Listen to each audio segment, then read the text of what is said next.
Buenas noches, amados hermanos.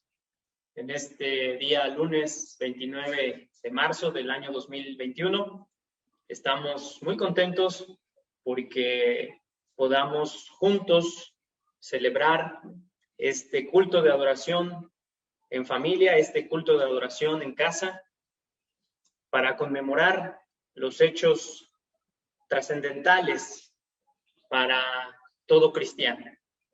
Sean todos bienvenidos, amados hermanos, de nuestra amada iglesia Betel, de sus misiones, de su congregación. Sean todos bienvenidos a este culto de adoración en familia. Recuerden que por la contingencia, por esta pandemia, ahora las puertas de nuestra iglesia se encuentran cerradas, pero cada hogar de cada uno de ustedes, amados hermanos, es la iglesia, es Betel.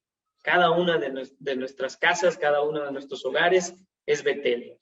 Amados hermanos y amigos que nos acompañan, familiares que nos hacen el honor de su compañía para adorar y glorificar el nombre del Señor, vamos a dar inicio a este culto con una oración de ofrecimiento y confesión.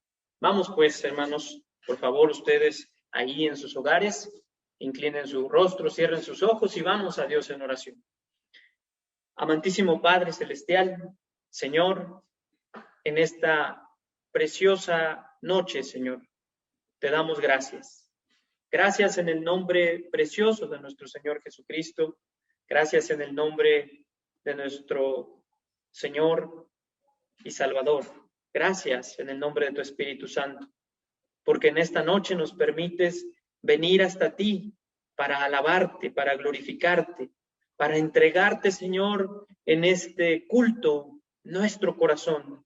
Gracias, para darte la honra y la gloria que solamente tú, que únicamente tú mereces, Señor. Padre, no sin antes confesar, Señor, nuestras faltas, nuestro pecado, Señor, que no es nuevo, que tampoco es esporádico, Señor, es un pecado que muchas veces también es consciente, Señor. Muchas veces, Padre, por comisión, otras por omisión, Señor. Pero constantemente estamos, Padre, faltando a tu nombre, Señor, faltando, Señor, a tu presencia, ofendiendo, Señor, tu presencia. Pero tú, Señor, en tu obra maravillosa, obra suficiente, nos has lavado, nos has limpiado y nos presentas hasta el Padre de una manera limpia, Señor. Gracias por la obra maravillosa, por el sacrificio sin par y sin igual de mi Señor Jesucristo. Convencidos, Señor, de esa justicia, venimos hasta ti para darte la honra y la gloria. Recibe, Señor, la adoración de cada uno de mis hermanos en sus hogares, de cada uno de sus familiares, de cada uno de los amigos que habrán de escuchar hoy por primera vez, Señor, tu palabra. Bendíceles. Que este mensaje, Señor, que tú tienes preparado llegue al corazón de cada uno de mis hermanos. En Cristo Jesús te lo rogamos. Amén. Muy bien, hermanos, vamos ahora a hacer la lectura de llamamiento a la adoración. Esta lectura la vamos a encontrar en el libro de los Salmos, el capítulo 99, de los versículos 1 al 9.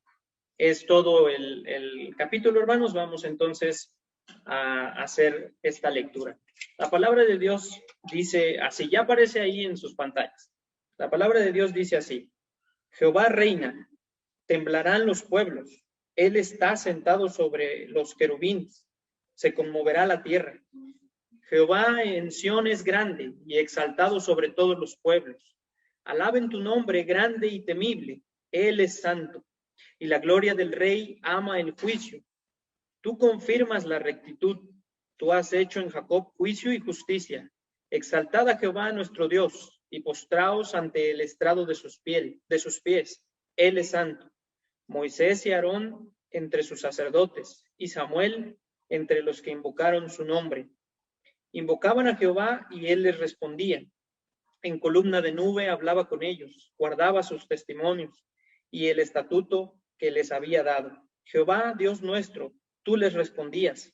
Les fuiste un Dios perdonador y retribuidor de sus obras. Exaltad a Jehová nuestro Dios y postraos ante su santo monte, porque Jehová nuestro Dios es santo. Palabra de Dios, hermanos. Vamos ahora a la alabanza con nuestra hermana Lluvia, que nos conduce en la alabanza a nuestro Señor. Deleitémonos, hermanos, en alabar a nuestro Dios.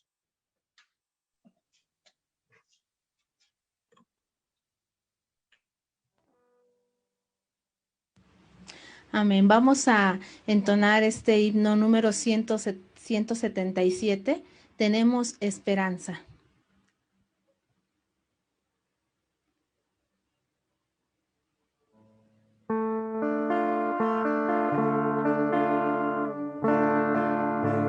Porque Él entró en el mundo y en la historia, porque Él quebró el silencio y la agonía, porque llenó la tierra de su gloria, porque fue luz en nuestra noche fría, porque Él nació en un pesebre oscuro, porque Él vivió sembrando amor y vida, porque Él partió los corazones duros y levantó las almas abatidas.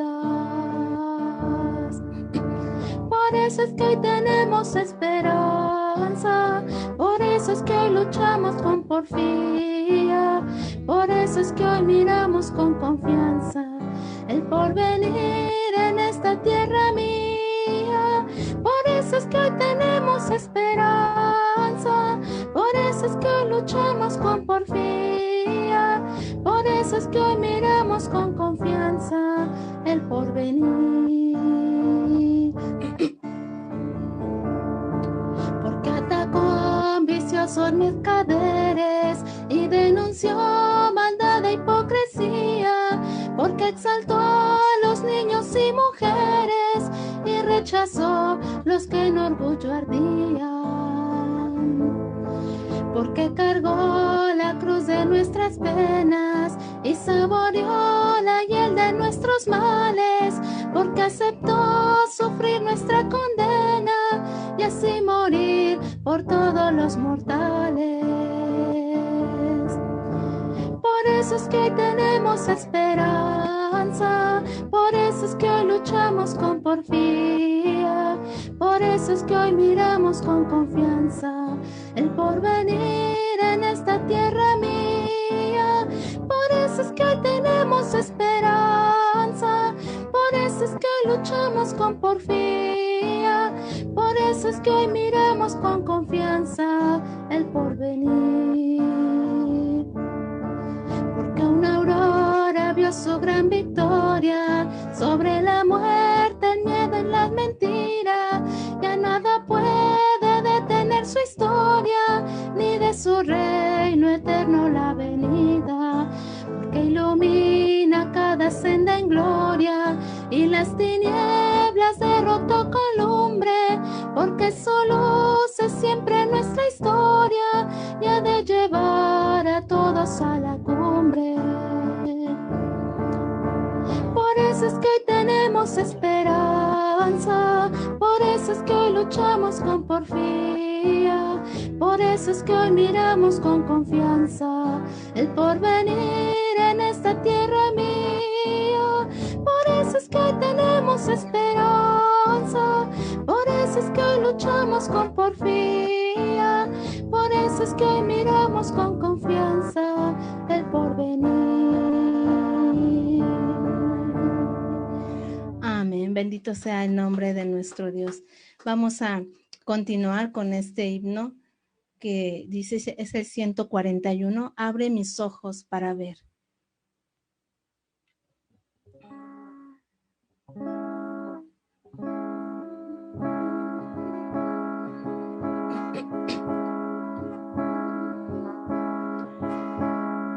Abre mis ojos para ver las maravillas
Vamos a continuar, hermanos, con la lectura de la palabra. La encontramos en el libro de San Lucas, Evangelio según San Lucas, capítulo 19, versículos del 45 al 48. Lucas, capítulo 19, versículos 45 al 48. Dice la palabra de Dios así. Y entrando en el templo, comenzó a echar fuera a todos los que vendían y compraban en él, diciéndoles, escrito está, mi casa es casa de oración, mas vosotros la habéis hecho cueva de ladrones. Y enseñaba cada día en el templo, pero los principales sacerdotes, los escribas y los principales del pueblo procuraban matarle. Y no hallaban nada que pudieran hacerle, porque todo el pueblo estaba suspenso oyéndole. Palabra de Dios, hermanos. Preparemos nuestro corazón para recibir el mensaje de nuestro Dios, recibir el mensaje a través de nuestro hermano pastor Samuel Moreno en este tema, autoridad de Jesús. Muchas gracias, hermano Alfonso. Dios les bendiga, hermanos. Gracias a Dios por la oportunidad que me permite esta noche, ¿verdad?, de poder compartirles de la palabra del Señor, hermanos. Bueno, el día de ayer celebrábamos la entrada triunfal de nuestro Señor a Jerusalén y veíamos cómo una gran multitud, ¿verdad?, tendía sus mantos, recibieron al Señor con hosanas. Y después viene un contraste en el cual el Señor Jesús llora, se lamenta por la dureza del corazón de su pueblo, ¿verdad? Por el rechazo que siempre tuvo en su ministerio, por el rechazo del que iba a ser objeto en las siguientes horas, pocos días, ¿verdad? Ya restaban para concluir su ministerio. Sí. Y bueno, los evangelios sinópticos, que son Mateo, Marcos, Lucas, narran el evento, incluso Juan lo narra, aunque Juan cuenta el evento, pero el evangelio de Juan no está considerado dentro de los sinópticos. Los sinópticos, hermanos, son los que narran el mismo evento del Señor Jesús, con diferentes detalles, ¿verdad?, con algunas variantes, pero los tres evangelios, Mateo, Marcos y Lucas, normalmente van como de la mano, ¿no? Y bueno, nos encontramos con este texto de Lucas 19, 45 al 48, el cual Mateo lo narra con más detalles, Marcos lo narra también con más detalles, y entonces voy a tomar algunas cosas de Mateo y de Marcos para abundar en el pasaje de Lucas que nos toca estudiar. Lo más sorprendente, hermanos, es que el Señor Jesús tiene una reacción sumamente airada cuando se encuentra con la profanación de que estaba siendo objeto el templo dedicado a Dios, dedicado a Jehová, ¿verdad? ¿Por qué si Jesús es el modelo más grande de amor, reacciona de esa manera? Dice el versículo 45, entrando en el templo, comenzó a echar fuera a todos los que vendían y compraban en él. El Evangelio de Mateo narra que dentro del templo había dos actividades específicas, las que se realizaban dentro del templo. Mateo 21:12 dice lo siguiente: entró Jesús en el templo de Dios y echó fuera a todos los que vendían y compraban en el templo y volcó las mesas de los cambistas y las sillas de los que vendían palomas. Entonces, hermanos, por un lado encontramos que había mercaderes que compraban y vendían animales para los sacrificios, ¿sí? Y la segunda actividad es la de los cambistas. Debemos de tener en cuenta, hermanos, que la fiesta de la Pascua era una celebración sumamente importante para el pueblo de Israel. ¿Qué se celebraba en la Pascua? Se celebraba la salida de Egipto con mano poderosa de parte de Dios sobre los egipcios. Dios había ordenado que este evento se recordara por siempre y que se enseñara a los hijos y a los hijos de los hijos que Dios los había sacado de Egipto con mano poderosa, con mano fuerte. Y aunque en Israel había varias ciudades en donde se podía celebrar la Pascua, resulta, hermanos, que debido al templo, muchos de otras naciones incluso llegaban a adorar a Jerusalén. La mayoría prefería ir a adorar a Jerusalén.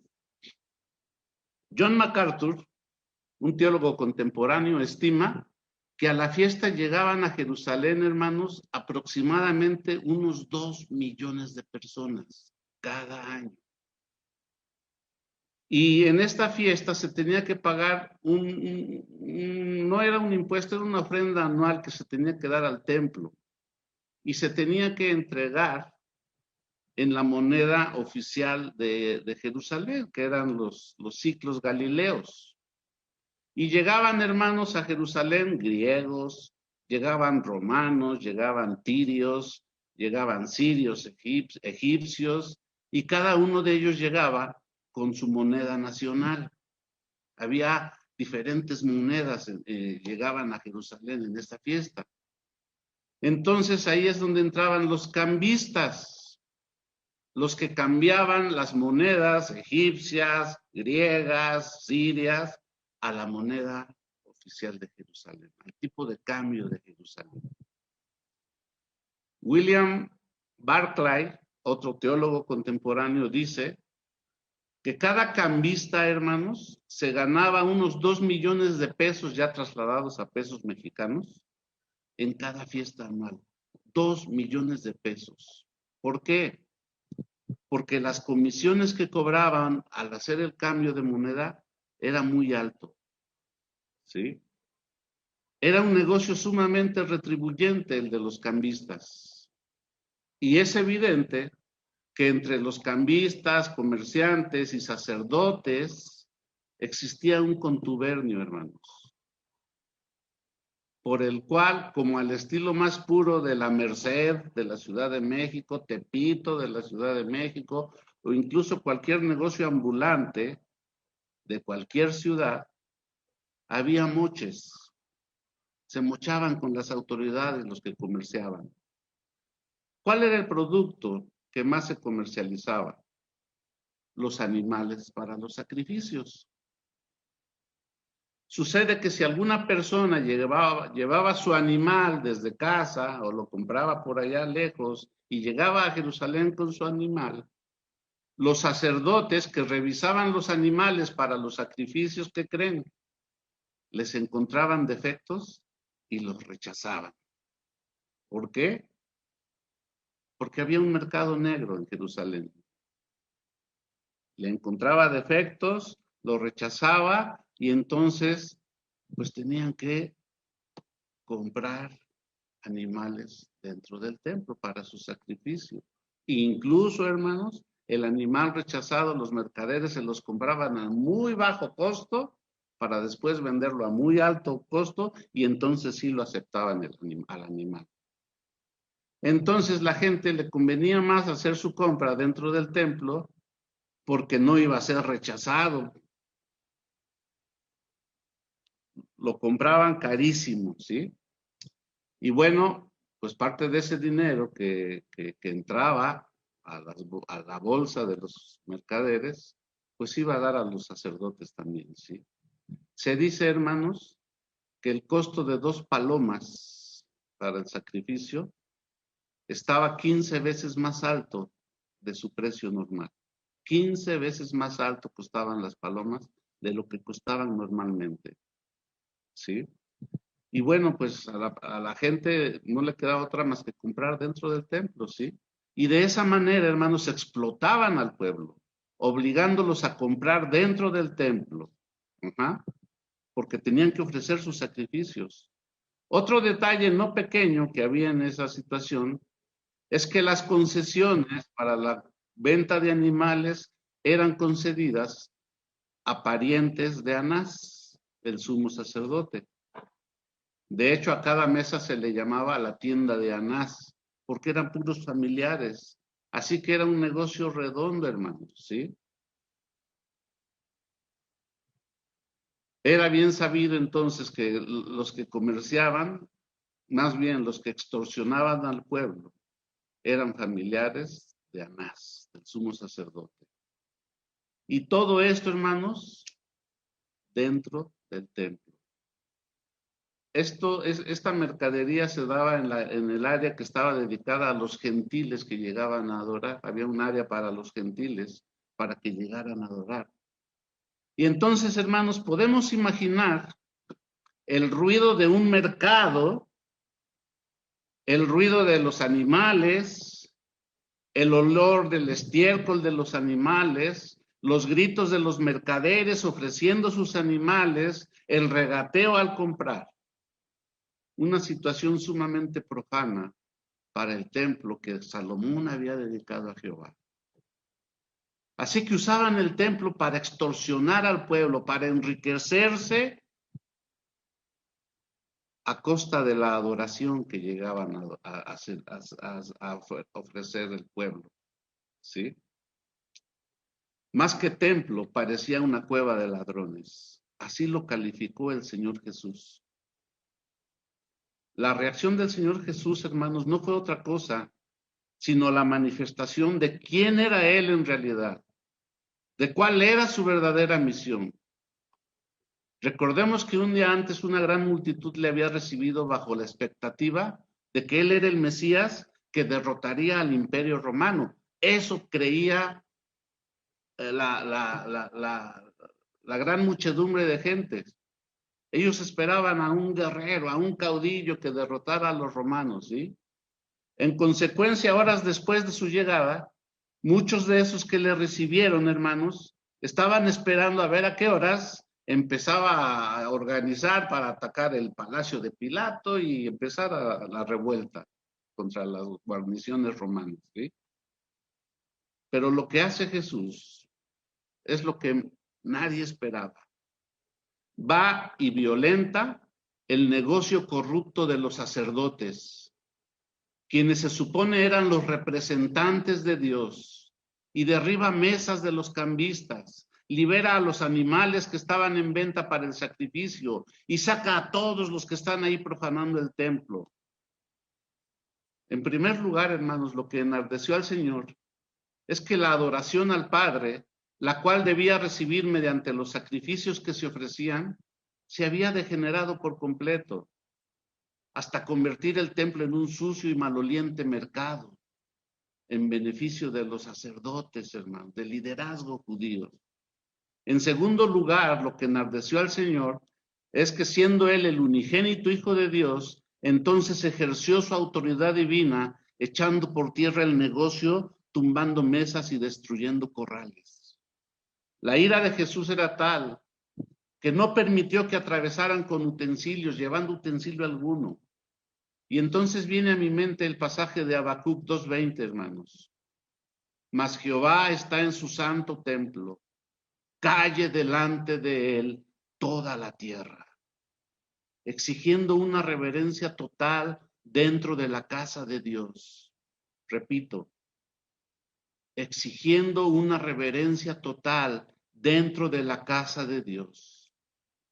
Y este precepto, hermanos, es un precepto que hoy día deberíamos tener presente cuando estemos en la casa de Dios. El versículo 46 de nuestro texto, de Lucas 19, dice, diciéndoles, escrito está, mi casa es casa de oración, mas vosotros la habéis hecho cueva de ladrones. El Señor Jesús, hermanos, demostró su autoridad con las mismas escrituras. Dice Isaías 56:7, yo los llevaré a mi santo monte y los recrearé en mi casa de oración. Sus holocaustos y sus sacrificios serán aceptos sobre mi altar, porque mi casa será llamada casa de oración para todos los pueblos. El templo era la casa de Dios, donde los fieles iban para estar en comunión con Dios y adorarlo. La oración, hermanos, es la esencia de la adoración. Su autoridad, la autoridad del Señor Jesús, estribaba en que Jesús es el Señor del templo. Y definitivamente el templo ya no era templo, hermano, sino una cueva de ladrones. Y al decir esto, implicaba a mercaderes, a cambistas y a sacerdotes. Dice el versículo 47, y enseñaba cada día en el templo, pero los principales sacerdotes, los escribas y los principales del pueblo procuraban matarle. Pues cómo no, se había echado por tierra su gran negocio.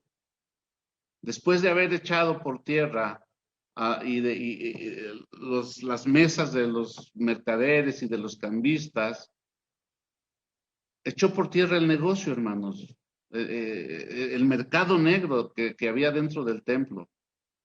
Y después, continuando con su ministerio, hermanos, el Señor se dedica a enseñar dentro del templo. Predica el evangelio. Predica las buenas nuevas de salvación. Predica sobre el perdón, sobre el cielo y sobre la vida eterna. Podemos decir, hermanos, que martes, miércoles y jueves se dedicó a impartir su enseñanza. Se dedicó a predicar. Esto lo encontramos en los capítulos 21 y 22 de Lucas. En Mateo 21:14 leemos lo siguiente, que en esos días vinieron a Jesús muchos ciegos y cojos y los sanó. Siguió haciendo señales, hermanos. Y las autoridades, viendo las señales que hacía, crujían sus dientes en contra de él, ya que por temor a la multitud no podían hacerle nada. Versículo 48 de Lucas 19 dice, y no hallaban nada que pudieran hacerle, porque todo el pueblo estaba suspenso oyéndole. El Señor Jesús, hermanos, nunca se apartó de la agenda del Padre, de la programación del Padre. Cada día cumplió con lo programado. Nada ocurrió al azar. De alguna manera, los líderes judíos cambiaron el pensamiento de las multitudes, de tal manera que la multitud que un día antes lo había recibido con hosanas y aleluyas, el viernes demandarán su crucifixión a costa de su sangre y la de sus hijos. ¿Sería que finalmente entendieron que Jesús no era el caudillo que esperaban? ¿Sería que tenían la certeza de que seguirían dominados con los romanos? Pero se voltearon, dieron la espalda a Jesús. Sea como sea, el plan de Dios se cumplió, hermanos. Y tal como estaba escrito en Isaías 53, y como Pedro en uno de sus primeros discursos predicó, a refiriéndose a Jesús, entregado por el determinado consejo y anticipado conocimiento de Dios, prendisteis y matasteis por manos de inicuos, crucificándole. Esto está en Hechos 2:23. Finalmente, hermanos, tal como lo predijo el Señor en su lamento sobre Jerusalén, fíjense bien, mientras el pueblo gritaba, Hosana, bendito el que viene en el nombre del Señor, pensando en que Jesús era ese Mesías guerrero, pensando en que ahora sí llegaba la nueva Jerusalén, Jesús predijo que Jerusalén sería arrasada. En ese mismo lamento, antes de entrar a Jerusalén, y Jerusalén fue arrasada y el templo fue destruido en el año 70, menos de 40 años de que Jesús fue crucificado, los romanos destruyeron Jerusalén, quemaron el templo. La autoridad de Jesús, hermanos, es que ahora, después de su resurrección, Jesús es el templo. Jesús es nuestro templo, hermanos, en donde ya no es necesario un edificio para adorarle, porque ahora los verdaderos adoradores adoramos en espíritu y en verdad. Oremos. Te damos gracias, Señor, porque en tu plan eterno, en tu plan perfecto, el Señor Jesús llegó a Jerusalén con un propósito. Y dentro de este propósito está nuestra redención, Señor. Este lunes de autoridad, Él purificó el templo que finalmente siguió siendo profanado hasta 40 años después. Se cumplió lo predicho por el Señor, lo que profetizó el Señor.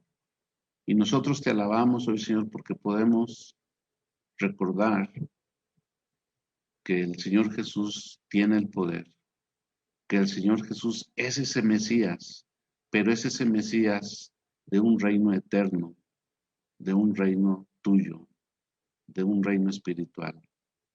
Y gracias te damos y te alabamos porque tú nos has llamado a ser parte de este reino. Esta noche te alabamos en el nombre de Jesús.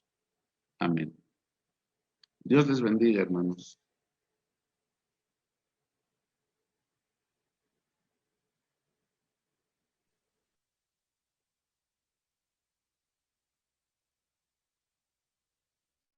Vamos a dejar el lugar ahora a nuestro hermano Moisés para que haga una oración a nuestro Dios en respuesta a la palabra escuchada, la palabra expuesta, y alabamos a nuestro Dios por la vida de nuestro hermano Samuel Moreno, que acaba de exponer este hermoso sermón. Que Dios lo bendiga y le mandamos un fuerte abrazo. Y así dejamos el lugar a nuestro hermano Moisés Patricio.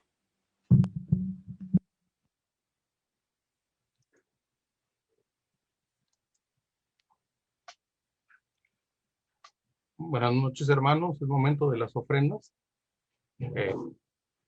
Leamos la lectura en Éxodo 25:2 y dice así: Di a los hijos de Israel que tomen para mí ofrenda, de todo varón que la diere de su voluntad de corazón, tomaréis mi ofrenda. Amén. Vamos a orar, hermano. Señor y Padre Celestial, gracias te damos, Señor, porque tú has sido bueno y maravilloso con nosotros. Te agradecemos todo lo que has hecho, Señor, pero también te agradecemos, Señor, por este momento que estamos reunidos todos, pidiéndote, Señor, que tú nos ayudes, Señor, y que las ofrendas que has puesto en sus corazones de mis hermanos y diezmos sean bendecidas, Señor, y sean también utilizadas para honra y gloria tuya. Te lo ponemos en tus manos esto, Señor, en el nombre de Cristo Jesús. Amén. Vamos a entonar este himno número 446. Dale tu ofrenda al Señor.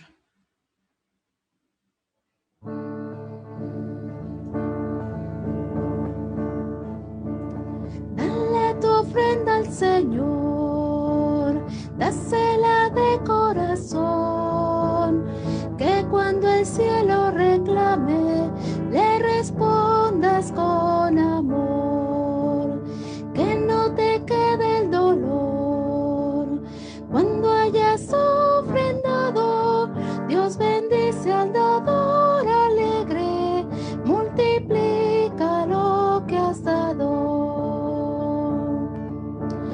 Dale tu ofrenda al Señor, dásela de corazón, que cuando el cielo reclame, le respondas con amor, que no te quede el dolor.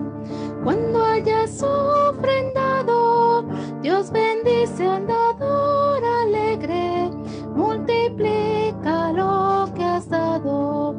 Dios bendice al dador alegre, multiplica lo que has dado. Amén.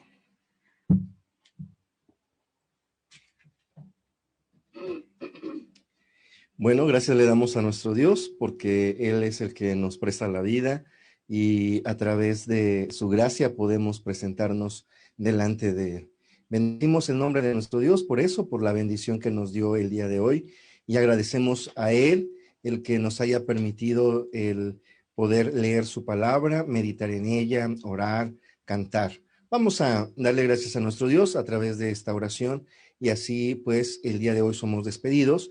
No antes, hermanos amados, invitarles para que mañana, igual a las 7 de la noche, estén con nosotros. Tercer día, ya sería el tercer día y próximos pues para llegar al día de la crucifixión. Sería ¿mande? Martes de controversia. Bueno, vamos a orar. Padre, gracias te damos por tu amor, por tu bondad y por tu misericordia. Gracias, Señor. Gracias por estos cantos, Señor, por las oraciones. Gracias te damos por tu palabra. Gracias, Señor, por la vida de cada uno de tus hijos que el día de hoy apartó este momento para este devocional. Y permítenos seguir meditando en tu palabra a lo largo de esta semana. Permítenos, Señor, que nuestra mente, nuestro pensamiento esté en ti, Padre. Te lo suplicamos en el nombre de Jesús. Gracias, pues, te damos. Amén. Jehová es mi pastor. Nada me faltará. En lugares de delicados pastos me hará descansar. Junto a aguas de reposo me pastoreará. Confortará mi alma. Me guiará por senda de justicia por amor de su nombre. Aunque ande en valle de sombra de muerte, no temeré mal alguno, porque tú estarás conmigo. Tu vara y tu cayado me infundirán aliento. Aderezas mesa delante de mí, en presencia de mis angustiadores. Unges mi cabeza con aceite. Mi copa está rebosando. Ciertamente, el bien y la misericordia me seguirán todos los días de mi vida, y en la casa de Jehová moraré por largos días. Amén. Amén. Dios les bendiga, mis amados hermanos. Y bueno, ustedes saben que ahí en la página tenemos la información de las actividades que tenemos cotidianamente. Dios les bendiga, un abrazo y bueno, a descansar.